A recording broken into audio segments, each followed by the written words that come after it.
Right now, we're looking at the impact of immigration enforcement arrests here in Metro Atlanta. Since Sunday, Immigration and Customs Enforcement, or ICE, has arrested people in Atlanta, Chamblee, Tucker, Lilburn, and Cartersville.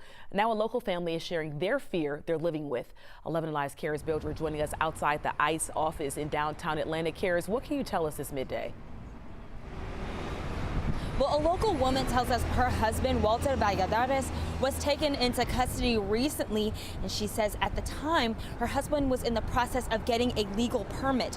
His wife says she has not heard from him since his arrest, and she also says he was wearing a GPS monitor after they crossed the border from Mexico in September of 2023. Homeland Security agents checked the monitor before taking him away, telling her they were deporting him to Honduras, and she also tells us she is now worried sick.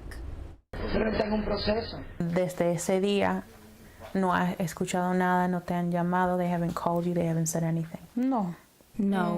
I've been waiting for a call, but we haven't been able to contact him. We don't know where he is. And right now, the family tells us they are working with an immigration attorney to try and get Valladares home instead of allowing him to be deported to Honduras.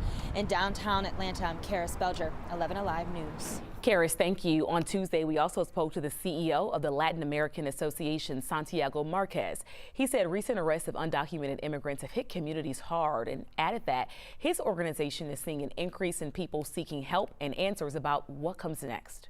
One of our major concerns is families being separated and kids being abandoned, right? And so nobody wins in that scenario. And so we're really this is why we're really pushing for these families, that if you are in danger of being deported, please, please, please think about creating a plan and what would happen to your kids and who would take custody and guardianship, because nobody's going to benefit from having kids separated from their parent. Marquez says he's also getting reports that schools and businesses are a little emptier out of precaution, people afraid to show up after federal officials conducted sweeps and detained individuals. And with no timetable for how long these roundups will last, he says he's just focused on giving people facts over fear. So if ICE comes to your door, it is important to know your rights if you are incorrectly detained. According to the American Immigration Lawyers Association, you do not have to open the door to your home unless the officers have a valid search warrant signed by a judge. You also have the right to remain silent. If you choose to remain silent, say that out loud. Do not show any false documents and do not lie. If you are taken into custody, you have the right to contact a lawyer. Ask the officers for a list of pro bono lawyers. You don't have to sign any paperwork until you've had the opportunity to speak to a lawyer.